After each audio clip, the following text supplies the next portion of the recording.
Quando um cidadão, quando uma pessoa, ele está marcado para morrer, ele sabe que ele vai morrer. Porque a estrutura para matar na Amazônia é muito mais aperfeiçoada do que a estrutura para proteger e valorizar a vida.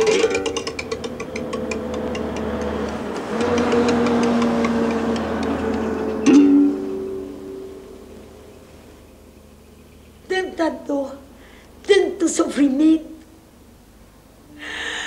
que eu calei-me e não pude dizer uma palavra, uma palavra. Nada saiu da minha garganta, fiquei inerte, sem coragem, parada, como se o tempo tivesse parado. O segundo tiro, perto da cabeça, e foi quando ele caiu. Foi fatal. Então morreu praticamente na porta de casa e na frente dos meus 3 filhos e na minha frente.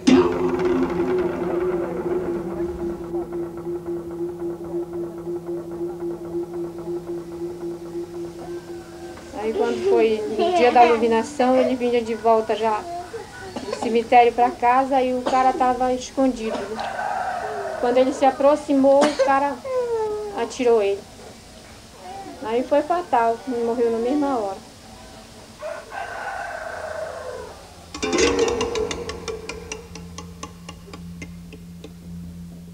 Ao longo desses 10 últimos anos, só no estado do Pará, são 411 assassinatos em função da luta pela terra. Esses latifundiários da UDR, a classe dominante organizada, ela está, de uns tempos para cá, fazendo o assassinato seletivo, né, das lideranças mais importantes de cada movimento social que existe nesse estado. Antigamente matavam o trabalhador rural, o líder de uma determinada área. Hoje matam deputados estaduais, religiosos, advogados, quer dizer, enfim, todas aquelas pessoas que têm uma influência nessa luta do povo são assassinadas por esses grupos. Pará, en delstat i norra Brasiliens regnskogar. Nybyggarland och skattkammare med mineraltillgångar rikare än någon annanstans i världen. För 20 år sedan började en folkvandring ut i djungeln. Storstädernas slum skulle tömmas, de egendomslösa bli jordägare. Till 70-talets ekonomiska under ville militärregimen lägga erövringen av Amazonas regnskog. Det fanns inte en plats i djungeln för avlägsen i jakten på rikedom.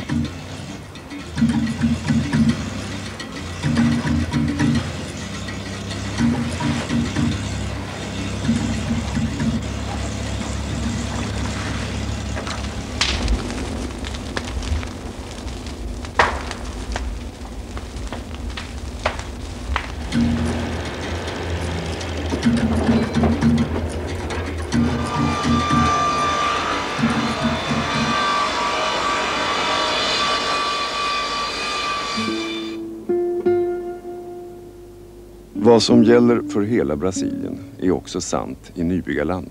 Att 5% av befolkningen äger 75% av tillgångarna. För miljoner fattiga blev erövringen av Amazonas ett brutet löfte om guld och gröna skogar.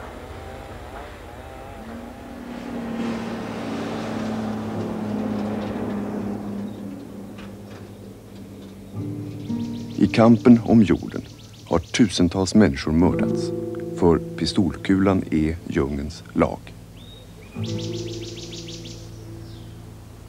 Primeiro, a grande força é o empresário. Ele em São Paulo é moderno, ele na Amazônia é atrasado.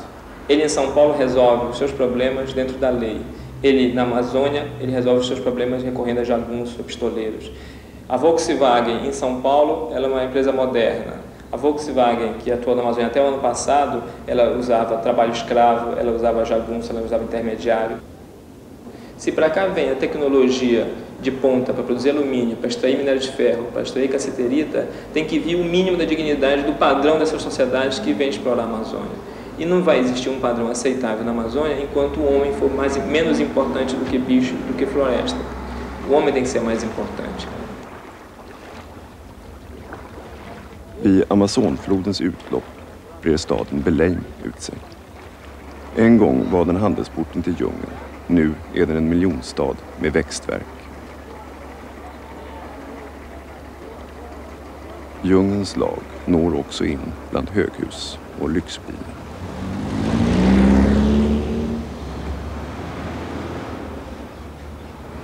Agora eles estão fazendo alguma ameaça contra mim, não? O pessoal lá decidiu não fazer comício em praça pública, né? Eles vão fazer um comício num lugar fechado, coberto, né? Porque com esquema de segurança para que ninguém possa atirar de longe. Han hamnade högst på dödslistan när i kongressen avslöjade banditväldet i sin hemstad Pará. I staden Capanema riskerar han sitt liv. Dit är Ademir Andrade på väg. Porque aqui, quem domina essa cidade é uma quadrilha.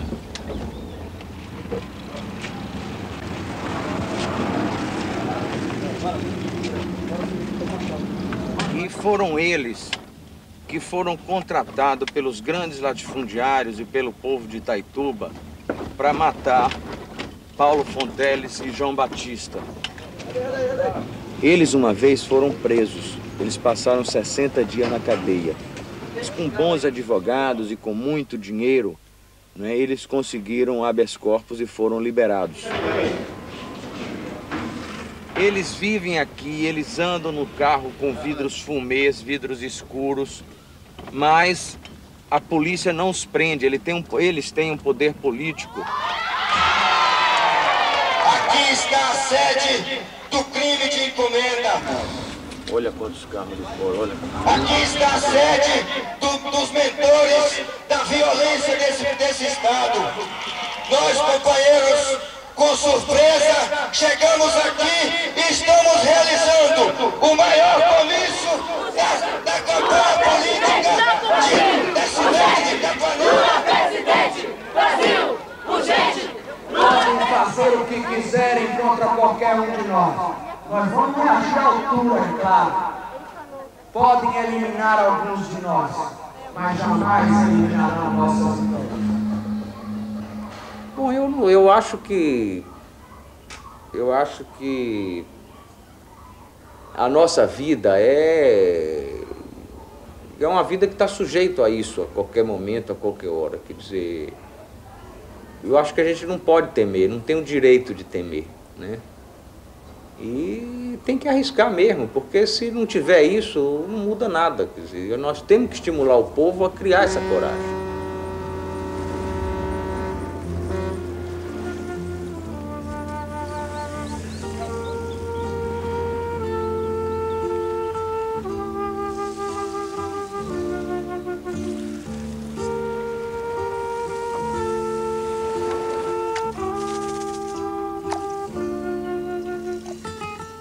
Vid floden Tapasjois stränder, 250 mil in i regnskogen, ligger staden Itaituba. En djungelidyll som exploderat i guldrush och våld. Nu kontrolleras staden av en organiserad brottslighet och korrupta politiker. Här lever några människor som satt sig upp mot makten. De är alla hotade till livet. En av dem kommer att mördas mycket snart. Dizem aqui o povo, a maneira de o povo falar, que ele já está morto, só falta deitar, ele esqueceu. E nós, inclusive, não deixamos de ser uma das pessoas que foram ameaçadas dentro dessa situação. Tivemos uma determinada formação, temos um conjunto de princípios em que levamos a honradez, a honestidade, a dignidade do homem como fatores primordiais para a sua existência moral. Uma pessoa que não mede esforço para defender um trabalhador rural, né, independente da sua cor, né, do seu partido, da sua idade, da sua raça, né, aí vem as perseguições. É uma perseguição assim que faz até medo, né? Sou casado, tenho 4 filhos, né? Minha família não mora no município vizinho, não mora aqui na cidade e, por fina força, né, a todo custo quer levar a gente, né, de volta para lá. Mas a gente tem um compromisso com os trabalhadores, com o povo desse município e não é a ameaça que vai fazer a gente abandonar o nosso trabalho.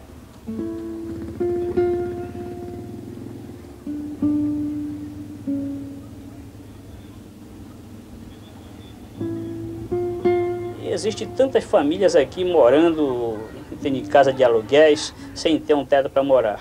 Então, sentindo esse problema de perto, foi que eu me engajei nessa luta pelo direito de moradia. Então, se perguntou, e vocês, por que vocês têm medo? Nós estamos acostumados. Eu, principalmente, há 2 meses atrás, eu passei 15 dias considerado homem morto, mas eu não saía do meu carro e todo dia para cima e para baixo, entende? E sujeito a disputar tiro com qualquer um na rua.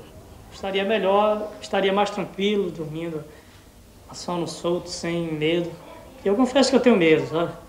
Eu acho que todo mundo tem medo, porque você nunca sabe de onde é que vai sair a bala, entendeu? Mas eu não vou abrir mão dessa minha luta, eu gosto do que eu faço. Eu não faço isso, como eu digo para as pessoas, eu não sou herói. Sou um cara simples, pacato, eu não uso arma nenhuma, a única arma que eu tenho é a caneta.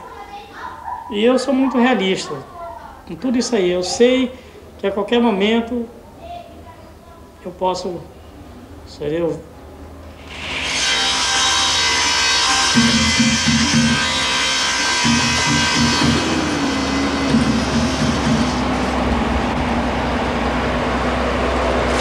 Paraense, nestes momentos finais da campanha eleitoral, quero iniciar por uma simples indagação. O próprio governo hoje afirma que 85 milhões de brasileiros têm alimentação inadequada. Literalmente, passam fome.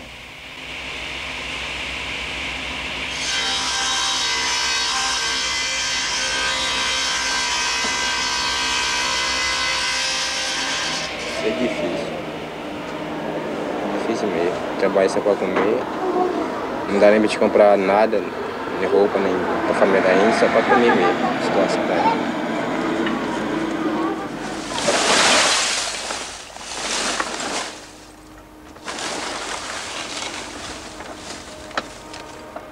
Paraense, o Brasil, infelizmente, é o paraíso dos ricos.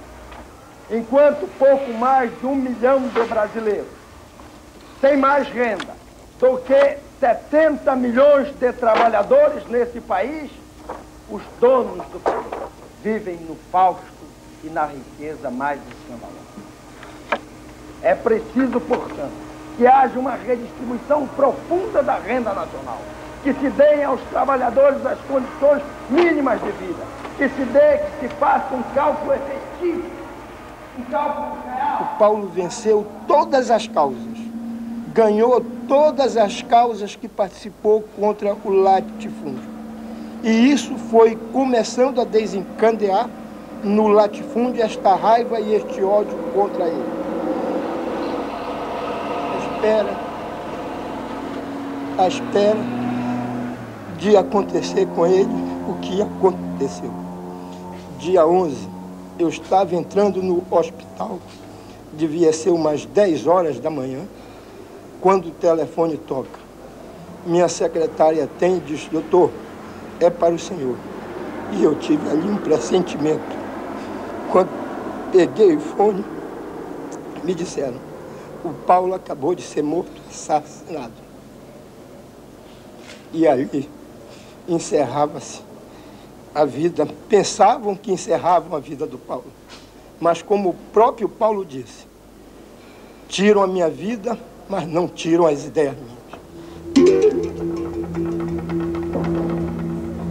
Ele foi morto da forma mais covarde que pode haver, sem ter a mínima condição de ter uma reação.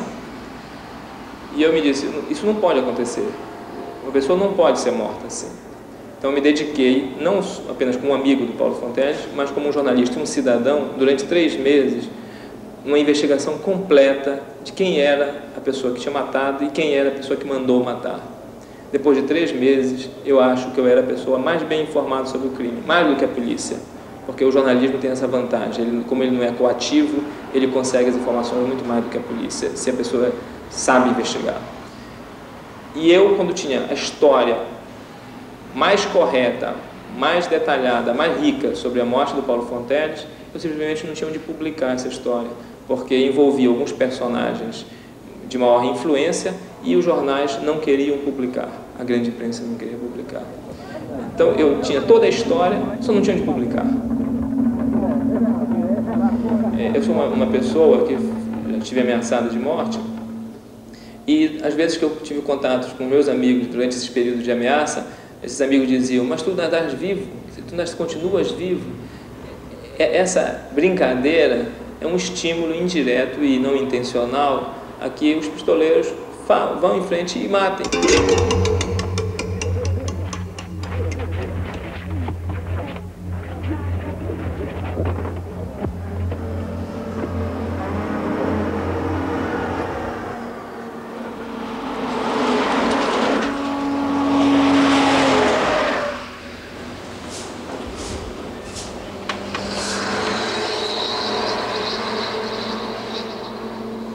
Até o dia 11 de junho, eu vivia para mim, em festas, passeios, viagens.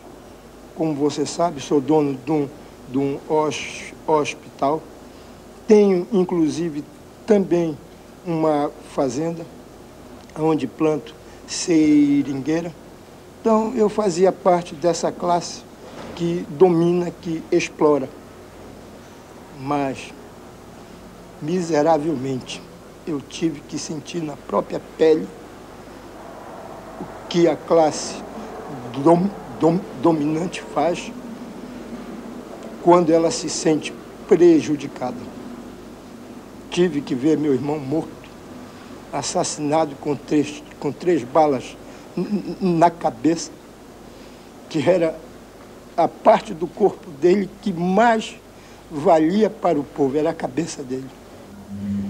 E naquela manhã, quando eu vi meu irmão no necrotério, fizemos nós todos os irmãos uma promessa a nós mesmos, que a luta dele nós iríamos continuar, desse o que desse, fosse aonde fosse, em qualquer parte do Brasil, do estado nosso, nós estaremos lá, levando a bandeira dele contra essa miséria. Companheiros de Paragominas, levaram a vida de Paulo Fonteles, mas não levaram as ideias dele.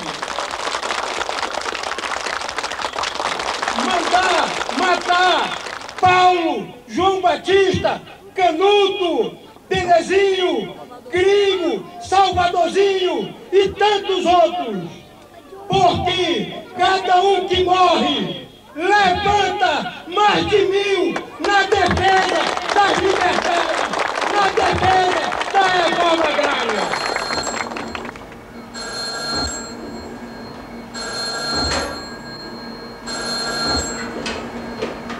Alô?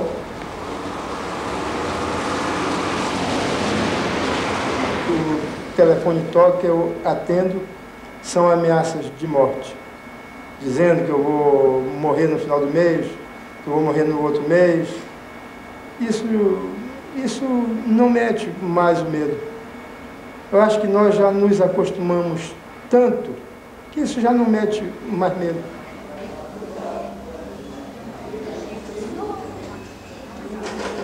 Hoje em dia, Thomas, eu começo a ficar em paz com a minha consciência.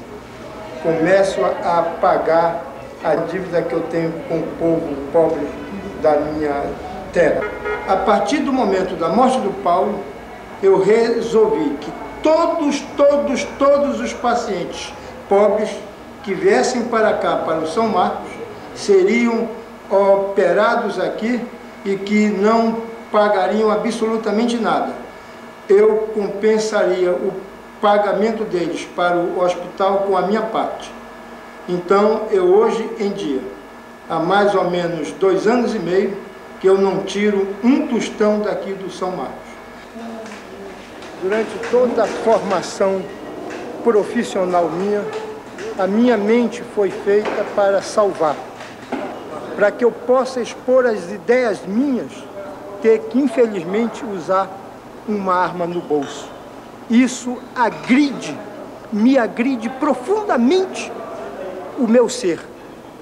Me agride, isso para mim é uma coisa, agride muito o íntimo meu. Eu, como médico que sou, cirurgião que opero, diariamente estou na sala de operação, ter que hoje em dia, para expor as ideias minhas, andar com uma arma no bolso. É uma necessidade. Ela é o último grito da defesa minha. Nós estamos numa região onde o latifúndio tomou conta, onde o latifúndio mata, onde o latifúndio massacra, onde o latifúndio oprime, onde o latifúndio faz o trabalho escravo. Eu que não podia sair, né, vigiado. Realmente sentia muita vez, a gente via eles vigiando a gente, se fugisse eles matavam, né? E dali não trabalhar não recebia, né? Se fugisse eles matavam, matou, né? Fiz isso comigo. Aí é assim. E foi onde entrou. Esse foi o lugar que já entrou. E aqui foi onde saiu. Pegou aqui e saiu aqui. Aí eu botei a mão assim no lugar para não ouvir o tiro, aí nem sei como pegou chumbo aqui na minha mão. Pegou um aqui, saiu aqui. Eu acho que cresceu o trabalho de escravo nessa região, no nosso caso, aqui se tratando do estado do Pará. Em certo aspecto, a mesma semelhança do trabalho escravo do tempo que quando se descobriu o Brasil, porque eles são obrigados a trabalhar forçados, eles são espancados, são mal alimentados. Então, só que isso aí não é público, naquele tempo era oficial, por isso que depois veio a Lei Áurea e acabou com a escravidão, que era oficializada. A diferença é que agora não é oficializada.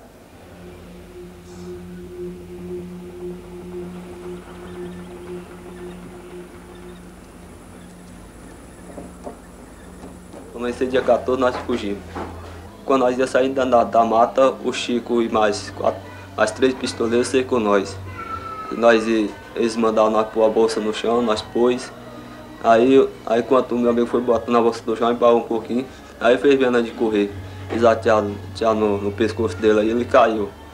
Aí eles deixou ele um pouquinho lá, aí depois empurrou a caminhonete, pôs ele dentro da caminhonete, na carroceria, aí deixou ele acabar de morrer depois que ele deu o último respiro e mandou eu andar. Eu cantei abaixo de uns 6 a 7 metros, eles atearam em mim. Aí eu caí no chão, fingi de morto. Aí eles começaram a discutir se jogava eu na beira da estrada ou dentro do Rio Vermelho. Aí nós jogando, aí eles concordou o Chico, esse negão, que é o atirador, concordou, jogando nós na beira da estrada, PA 150.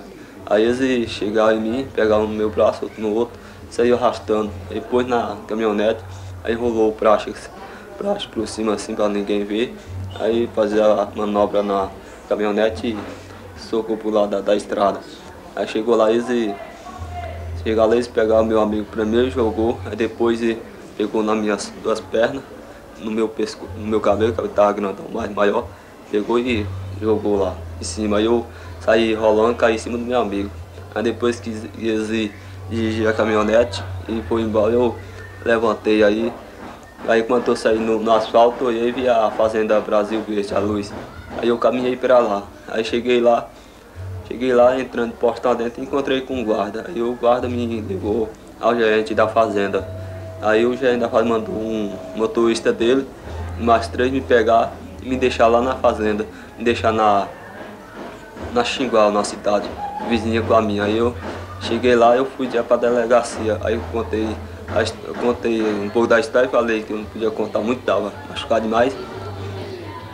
Mottaget av senior Arthur Benedito Cortés Machado. Med ett kvitto på ungefär 900 svenska kronor köper godsets arbetsledare sig fri från varje framtida anspråk. Han är ytterst ansvarig för mordet och mordförsöket. Pojken José, som inte kan läsa, skrev på. Ingen har gripits och ställts inför rätta. I Amnestys Brasilien-rapport känner man bara till 3 fall av fler än 1000 liknande som lett till att mördarna fått fällande domar, och inte något där den som lejt mördarna ställs till ansvar.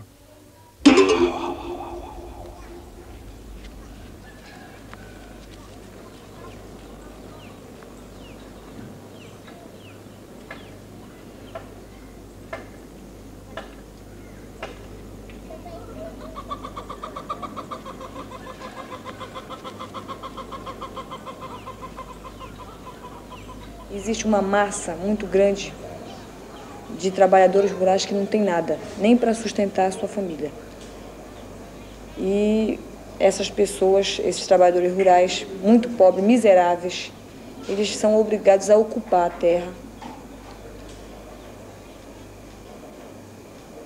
Meu marido era advogado e defendia essa categoria de trabalhadores rurais.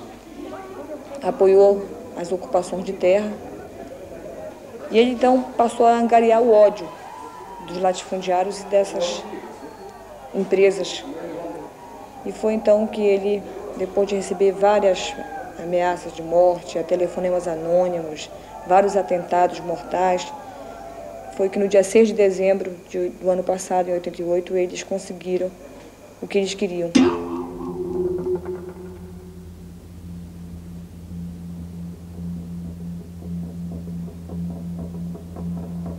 O primeiro tiro que ele deu pegou na perna da minha filha, de 5 anos de idade. O segundo tiro, perto da cabeça. E foi quando ele caiu. Foi fatal. E foi assim que ele morreu.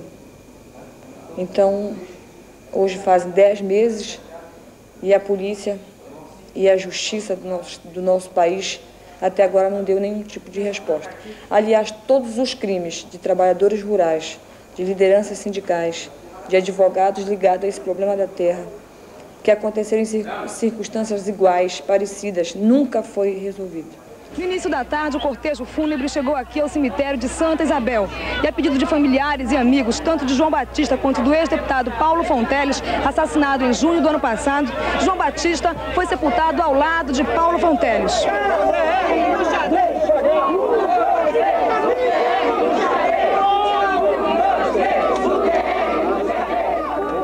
Cada um de nós que estamos nessa luta, nós já estamos preparados para viver situações iguais a essa. Praticamente nós estamos numa guerra.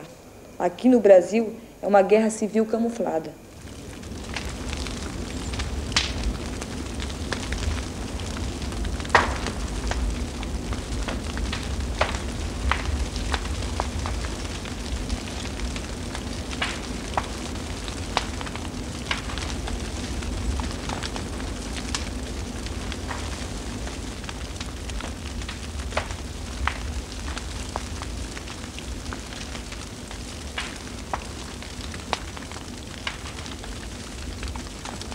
Não nos interessa saber que somos pulmão do mundo. Não nos interessa saber que estamos queimando milhões de hectares de mata, 5%, 10%. Isso não nos interessa. Nós queremos a nossa qualidade de vida, o nosso direito elementar de viver como nossos avós e bisavós fizeram. Nós estamos discutindo os nossos destinos. Estamos discutindo fazer isso, destrói aquilo, fazer aquilo outro, e não nos ouvem. Então nós estamos reagindo. Foi o que o Henrique fez. Por ele defender o meio ambiente, lutando pela natureza, que ele não queria que pegasse os peixes, as áreas proibidas, né? Ele não queria que invadisse, a proibição de tracajás, tudo isso ele lutava, né?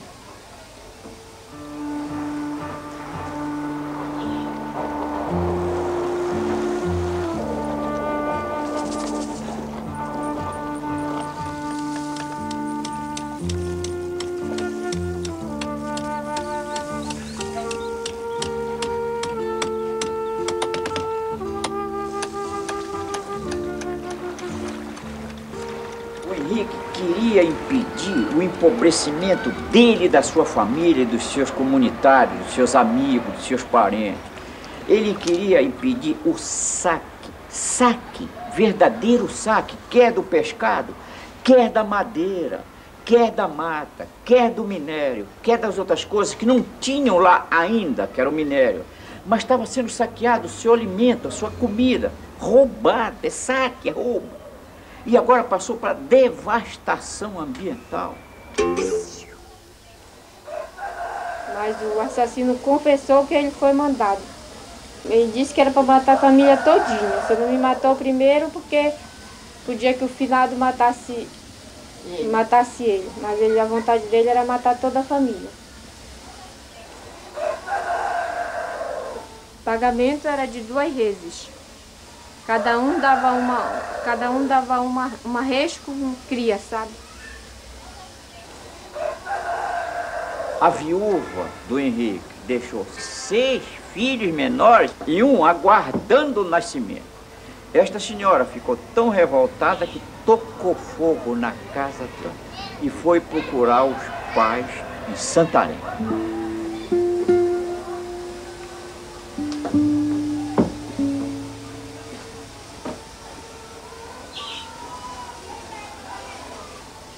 Raiva. É um pouco, né? Mas aí eu tenho uma coisa que me conforma, né?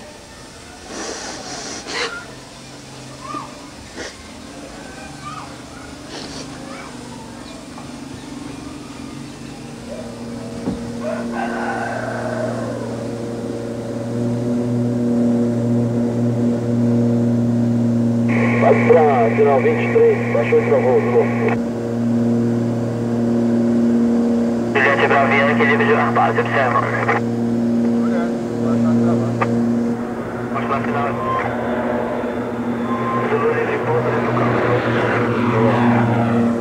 Então, existem 3 cidades no estado onde existem quadrilhas de crime organizado. E essas lidam com roubo de carro, com droga, com contrabando de armas e contrabando de ouro.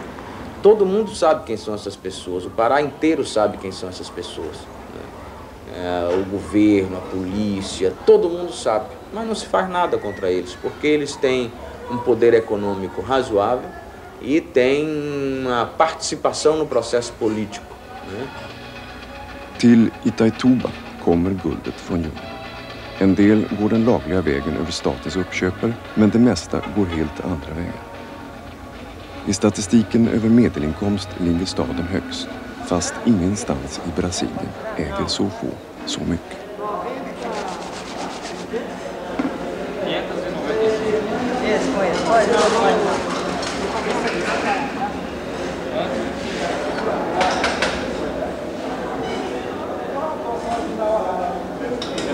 Lá dentro? Deixa bem pesado.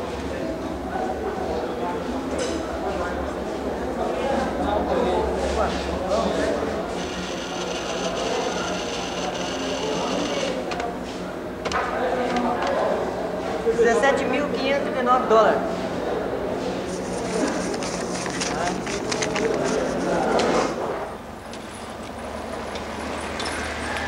Itaituba, o povo dizem que é uma cidade rica, e eu digo que é a mais pobre, em sentido porque ninguém cuida dela. Não temos água, não temos luz, certo? Os políticos não cuidam de nossa cidade, não tem saneamento básico, certo? Enfim, esperamos tudo dela, mas não tem nada.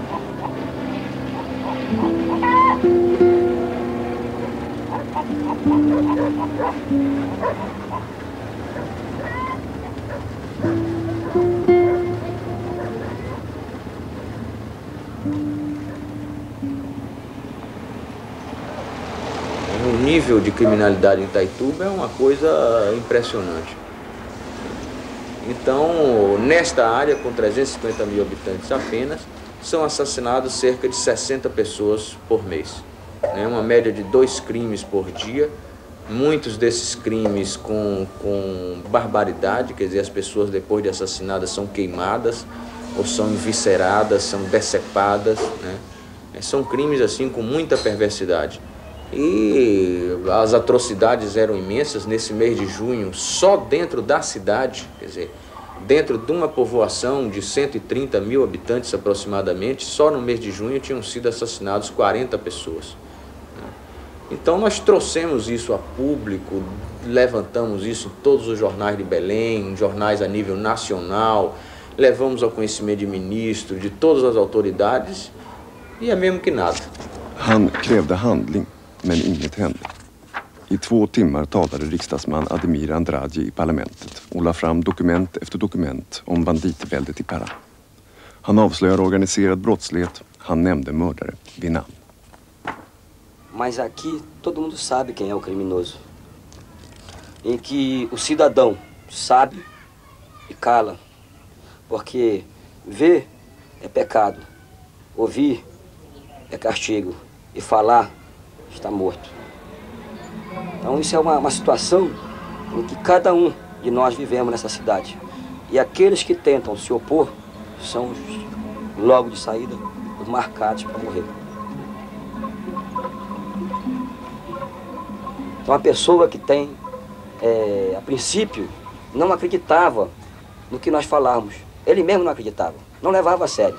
Até que ele viu realmente, sentiu de perto, tudo aquilo que existe nessa cidade. O poder legislativo comprometido, o poder judiciário completamente comprometido com os interesses. A delegacia de polícia faz parte. Na sua opinião, existem quadrilhas, existem crimes organizados? Não, aqui não é muito chegado a isso, não. Se existe, eu não é do meu conhecimento, honestamente. Aí que é o problema geral, porque ninguém fala nada. Quem viu, quem assistiu, quem tomou... aí não fala.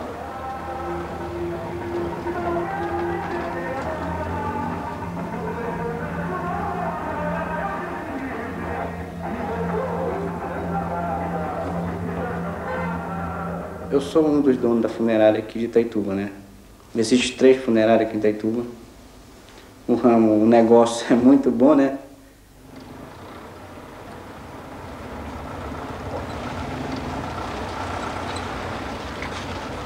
Aqui nessa área nós não sabemos de quem confiar, se na polícia ou nos bandidos, porque ambos se confundem, né?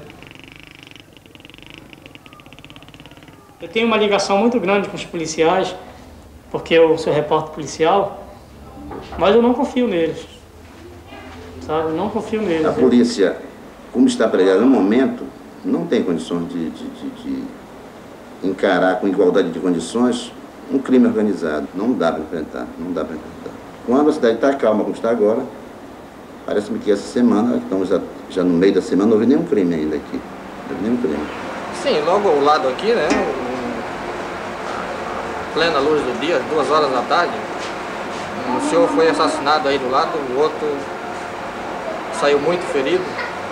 E uma semana antes, já na esquina de cima ali, outro também, no amanhecer do dia, foi assassinado também por 3 pessoas, né? Assassinaram o rapaz. E assim, o cotidiano, diariamente morre gente, né? Assassinado. Você não sabe de onde vem aquilo ali, você não sabe quem atira nem quem não atira. Então, se um lugar desse, a gente não pode dizer que está bem a como, está bem à vontade. Até a própria dona da funerária tem que andar armada, né? Itaituba teve uma média de 30 crimes por mês, era 1 por dia. Isso, crimes que nós chamamos crimes oficiais. Aquele crime que vem ao conhecimento da opinião pública. Mas existem aqueles crimes misteriosos, que são aqueles sem cabeça, né? Que aparecem por aí. Esses aí, se somássemos esses outros crimes, nós diríamos que em outubro do ano passado, Itaituba, sem exagero nenhum, teve uma média de 60 crimes no mês, durante o mês. Em média, se registra aqui 15 homicídios por mês, em média. Não é obrigatoriamente 15 homicídios, é em média. O que a gente pode ver é que aqui em Itaituba, por exemplo, amanheceu quantos mortos? 3, 4 vezes por dia, né? Ninguém sabe quem é parente, certo? Nem sabe também de onde veio e o quem matou, né? Você falou ontem, né, por 2 homicídios 2 dias, né? Em média, porque hoje pode ocorrer 3 e passar 3 dias. Pode repetir? Em média, em média. Em média é... Em média, hoje pode ocorrer 2 e passar 2 dias sem ocorrer nenhum, entende? Em média, quer dizer, durante o mês se registra a base de 15, 16, 14 homicídios. Mês, nós, só nossa funerária, efetuamos 8 sepultamentos, só de assassinato.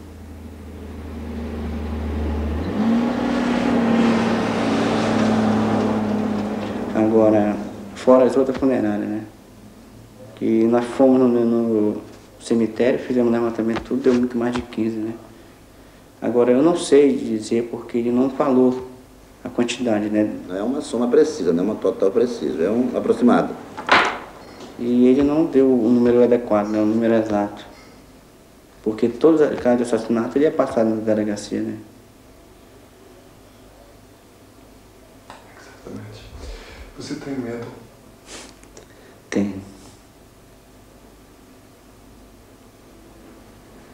Tenho medo, sim.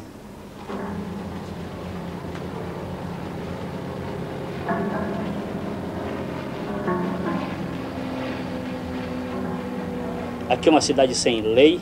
Aqui a lei é feita pelos que têm o dinheiro.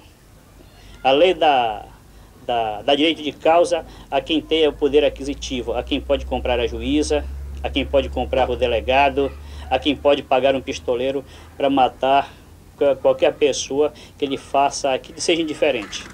É isso a situação de Itaituba.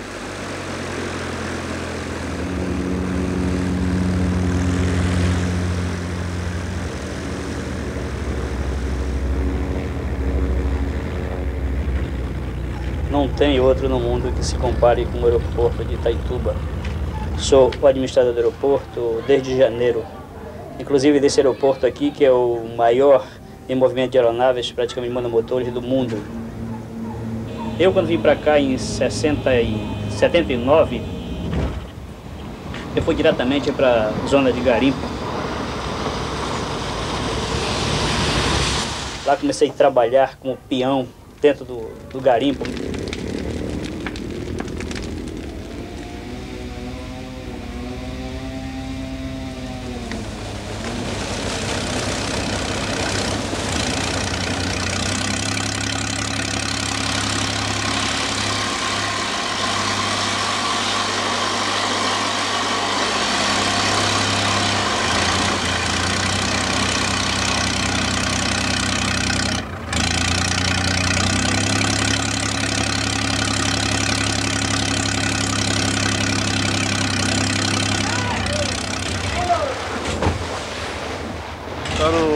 No garimpo, e aí eu tava batalhando, né? Fazendo um cabo de uma pá. E aí o rapaz tinha 2 caras lá com recreixa, né?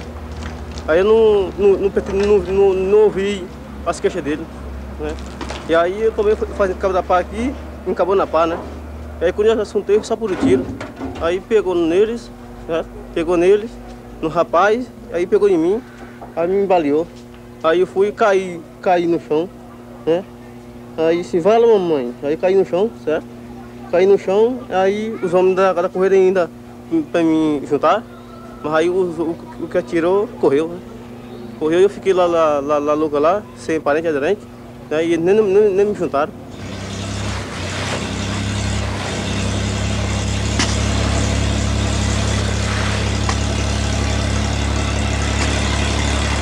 $2 quilos de ouro nesse pedaço aí. Vai dar em torno de aproximadamente $20 mil nesse pedaço aí.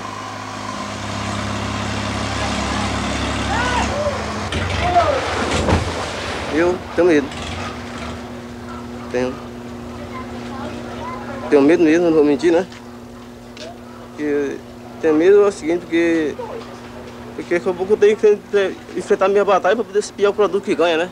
E aí, infelizmente, aí acabou que trabalha aí, não serve nem nada, né? E aí me arriscou pra gente. É arriscado a gente morrer ainda lá no garimpo, mas eu quase ia morrendo, né? Isso mesmo.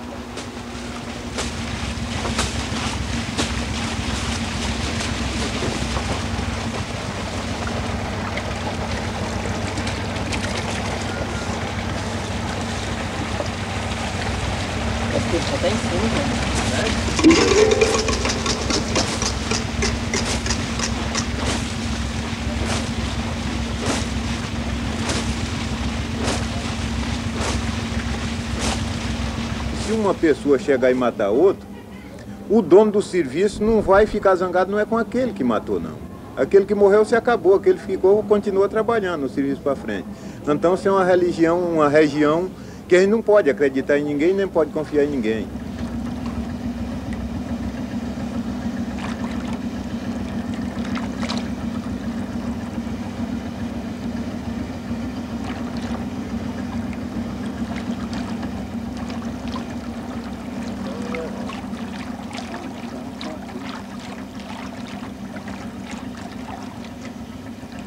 E dentro de 9 anos trabalhando no garimpo, não consegui nada. O que eu consegui foi 18 malária. Então, sentindo as injustiças que a gente vê dentro dos garimpos, da parte do garimpeiro, do dono, do proprietário, do empresário garimpeiro para com garimpeiro, do dono de avião para com garimpeiro, da própria polícia para com garimpeiro, das injustiças do governo para com garimpeiro. Então eu voltei para Itaituba, fiquei aqui na cidade e me enganjei na luta.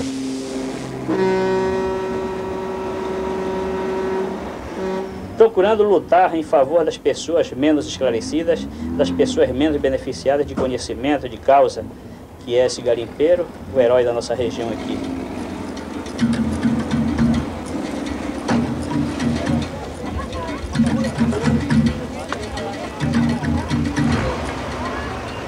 Ultimamente eu fui ameaçado de morte aqui em Itaituba e continuo atualmente andando com guarda-costa. Eu tenho que ter guarda-costa e tenho que andar todo momento com a arma na mão porque serei um homem morto. Então esses crimes que existem em Itaituba, essas ameaças são verdadeiras, são verídicas e que para nós que somos cidadãos aqui, sinceramente, viver em Itaituba é uma força de vontade ou um celibato, porque nós lutamos aqui, ficamos aqui, muita gente pergunta, o que é que vocês ganham com isso? Nós ganhamos que tem muitas pessoas que dependem, para viver, dependem do nosso trabalho, da nossa luta, da nossa labuta, em defesa da justiça e do bem-estar. Só a luta do povo pode mudar esta situação, portanto o povo deve se organizar, e eles, que não se iludam, eles podem matar quantos quiserem, como já fizeram até hoje. Eles podem oprimir, eles podem usar a polícia, eles podem usar as forças armadas, mas as ideias que nós defendemos, as ideias que o Batista defendeu, as ideias que o Paulo Fonteles defendeu, essas ideias não vão morrer nunca. Um grande abraço, companheiro. Até a próxima oportunidade. A gente sabe que um dia mais ou um dia menos pode acontecer com ele o que aconteceu com o Batista, o que aconteceu com o Paulo. Principalmente porque ele é a última força que o Estado tem, ele é a última barreira forte que grita pelo povo. Aí de lá, em 3, 4, 5 dias, a gente resolve o problema. E um médico pode examinar ele, né? Pode... 6 anos na sua terra, uma criança dessa está desse tamanho aqui. Quantos anos você tem? Quantos anos? 9 anos. 9 anos. Olha aqui. 9 anos. 9 anos? Olha aqui. Bora. Bora. Isso dói. Isso, como médico, agride a gente. Vale a pena. Vale a pena a luta nossa.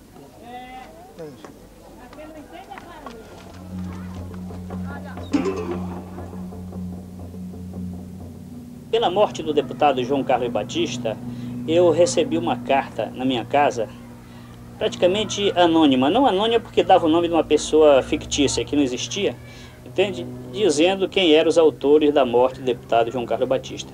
E que eu encaminhasse a carta ao deputado Ademir de Andrade, porque do contrário ele seria um homem morto.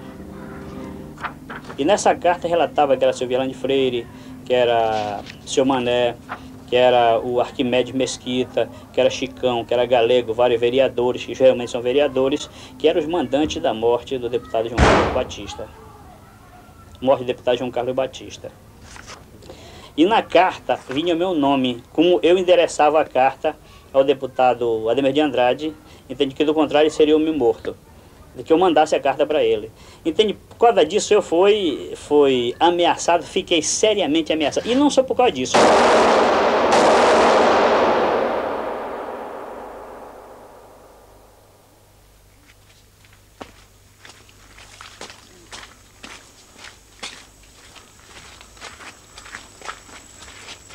Meus amigos dizem, vamos te dar um revólver, vamos te dar uma arma, vamos te dar uma segurança. Infelizmente para mim ainda não chegou nesse limite em que eu precisasse me armar para me defender. Porque se eu precisar me armar, eu acho que um projeto político, um projeto social não vale a pena. Acho que nós temos que, nosso projeto político tem que estar com uma continuidade coerente com o nosso projeto pessoal. Se eu sou contra a violência, eu não admito eu praticar violência. Então, se eu tiver que praticar violência para me defender, eu saio da Amazônia. Ainda não chegou nesse nível, mas está muito próximo, porque tem horas que a gente acha que não tem uma forma de escapar disso, que o nosso destino está traçado e que a morte na Amazônia sempre é anunciada bem antes.